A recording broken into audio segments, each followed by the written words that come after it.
Second term first lesson வெப்பம். வெப்பம்னா என்ன? வெப்பம் ஃபஸ்ட்டு எதுலேருந்து நமக்கு கிடைக்கி? சூரியன்கிட்டருந்து கிடைக்குது. அதனால தான் நம்மளால் பகலில் ரோட்டில் வெறுங்காலில் நடக்கக்கூட முடியாது. அப்புறம் எரிதல், மரக்கட்டை, மண்ணெண்ணெய், நிலக்கரி, கறி, பெட்ரோல், எரிவாயு, எண்ணெய் இதெல்லாம் எரித்தோன்னா நமக்கு ஒரு வெப்பம் கிடைக்கிது. உராய்தல், 2 கையும் உரசினோன்னா நம்ம கை சூடாக தான் இருக்குது. மின்சாரம், மின்னோட்டம் ஒரு கடத்தின் வழியாக பாயும்போது வெப்பாற்றல் உருவாகிறது. இதனால தான் நம்ம ஹீட்ரு, அயன் பாக்ஸு, மின் வெப்பக்கலன் இதெல்லாமே இந்த தத்துவத்தில் தான் இயங்குது. வெப்பம்னா நம்மளால் கண்ணால் பார்க்க முடியாது, அது ஒரு வகையான ஆற்றல் தான். வெப்பம்னா ஒரு பொருளை வெப்பநிலையை உயரச் செய்து அந்த பொருளோட மூலக்கூறுகளை வேகமாக இயங்க வைக்கிறது, அது ஒரு வகையான ஆற்றல். இதான் வெப்பம். வெப்பம் என்பது ஒரு பொருளின் வெப்பநிலையை உயரச் செய்து மூலக்கூறுகளை வேகமாக இயங்க வைக்கக்கூடிய ஒரு வகையான ஆற்றல் அப்படின்னு சொல்கிறாங்க. இப்போ வெப்பப்படுத்துறதுக்கு முன்னாடி இந்த மூலக்கூறுகளோட நிலை நார்மலாக இருக்குது. அதை வெப்பப்படுத்தினதுக்கப்புறம் இந்த மூலக்கூறுகள் எல்லாமே ரொம்ப வேகமாக இயங்குது. அந்த வேகமாக இயங்குறது தான் வெப்பம் அப்படின்னு சொல்கிறாங்க. வெப்பத்தோட எஸ்ஐ என்ன? ஜூல். அதே வெப்பநிலை அப்படின்னு பார்த்தோம்னா இந்த பொருள் எவ்வளோ சூடாக இருக்குது, எவ்வளோ குளிர்ச்சியாக இருக்குது அப்படிங்கிறத அளவிடுறது தான் வெப்பநிலை. வெப்பநிலையோட எஸ்ஐ அலகு கெல்வின், செல்சியஸ், ஃபாரன்ஹீட் இந்த மாதிரி சொல்கிறாங்க. வெப்பம் எந்த திசையில் பாயும்? வெப்பம் அதிகமான இடத்துலேருந்து வெப்பம் குறைவான இடத்துக்கு பாயும். சாதாரணமாக அரை வெப்பநிலையில் உள்ள நீரின் வெப்பநிலை சுமார் 30 டிகிரி செல்சியஸ் அளவில் இருக்கும். நீரை சூடுபடுத்தினோன்னா 100 டிகிரி செல்சியஸில் அது கொதித்து நீராவியாக மாறும். அதை குளிர்விச்சோன்னா 0 டிகிரி செல்சியஸில் அது பனிக்கட்டியாக உறைஞ்சிரும் அப்படின்னு சொல்கிறோம். இப்போ ஆஃப்ரிக்காவில் லிபியாவில் 1922 வருஷத்தில் காற்றோட வெப்பநிலை 59 டிகிரி செல்சியஸாக இருந்துச்சு. உலகத்திலே அண்டார்டிகா கண்டத்தில் தான் வெப்பநிலை ரொம்ப கம்மியாக இருக்குது, -89 டிகிரி செல்சியஸு.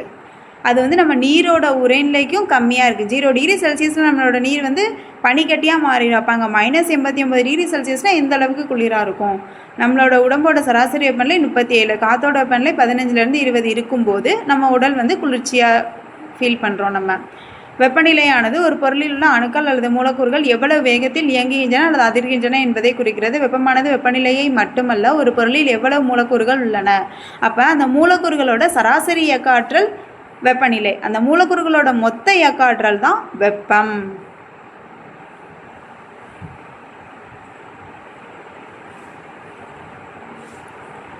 வெப்பம்னா எப்படி பரவுது? வெப்பநிலை அதிகமாக இருக்கிற இடத்துலேருந்து வெப்பநிலை குறைவாக இருக்கிற இடத்துக்கு பரவுது. எப்படி நீர் உயரமான இடத்துலேருந்து தாழ்வான இடத்துக்கு பாயுதோ அந்த மாதிரி.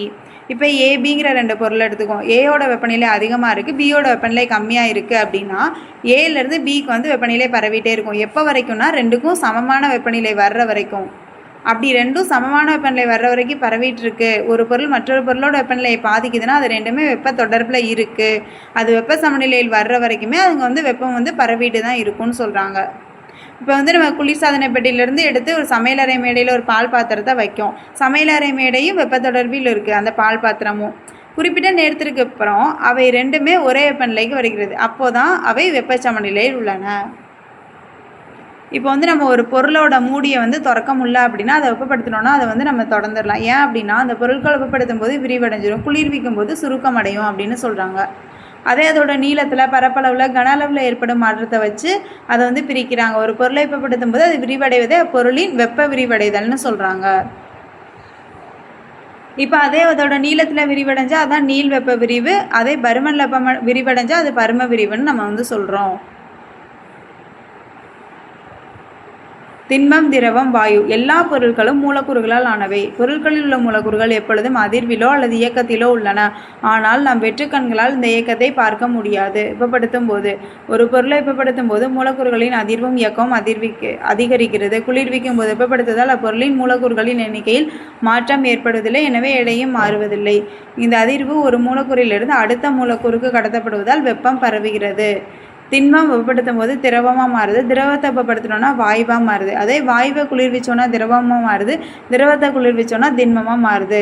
வெப்பத்தினால் மூலக்கூறுகளின் அதிர்வு அல்லது இயக்கம் அதிகரிப்பதால் அவற்றிற்கிடையே இடைவெளி அதிகரிக்கிறது. இதனால் பொருட்கள் விரிவடைகின்றன. நீர் உயரமான இடத்திலிருந்து தாழ்வான இடத்தை நோக்கி பாய்வதைப் போல வெப்ப ஆற்றல் வெப்பநிலை அதிகமான பொருளிலிருந்து வெப்பநிலை குறைவான பொருளுக்கு கடத்தப்படுகிறது. திடநிலையிலிருந்து திரவ நிலைக்கும், திரவ நிலையிலிருந்து வாயு நிலைக்கும் நிலைமாற்றம் அடைகின்றன. மரச்சக்கரம் வெப்ப விரிவின் பயன்கள் பார்த்தோம்னா, இப்போ மரச்சக்கரத்தோட விட்டமானது இரும்பு சக்கர வளையத்தின் விட்டத்தை விட சற்று பெரிதாக இருக்கும். எனவே இரும்பு வளையத்தை மரச்சக்கரத்தின் மீது மிக எளிதாக பொருத்த இயலாது. இரும்பு வளையத்தை முதலில் உயர்ந்த வெப்பநிலைக்கு வெப்பப்படுத்த வேண்டும். வெப்பத்தினால் இரும்பு வளையம் விரிவடையும். இப்பொழுது எளிதாக மரச்சக்கரத்தின் மீது இரும்பு வளையத்தை பொருத்த முடியும். பிறகு இரும்பு வளையத்தை குளிர்ந்த நீர் கொண்டு உடனடியாக குளிர்விக்கும் போது இரும்பு வளையம் உடனடியாக சுருங்குகிறது. இதனால் அது டப்புன்னு போய் இந்த மரச்சக்கரத்தின் மேலே ஒட்டிக்குதுன்னு சொல்கிறாங்க. இப்போ கடையாணி, 2 உலோக தகடுகளை ஒன்றிணைக்க கடையாணியை யூஸ் பண்ணுறோம். நல்லா உபப்படுத்தப்பட்ட கடையாணியை தகடுகளின் துளைவெளியே பொருத்தி கடையாணியின் அடிப்பக்க முனையை சுத்தியலை கொண்டு அடித்து மறுபுறம் ஒரு புதிய தலைப்பகுதி உருவாக்கப்படுகிறது. கடையாணி குளிரும் போது சுருங்குவதால் அது 2 தகடுகளையும் இறுக்கமாக பிடித்து கொள்கின்றது.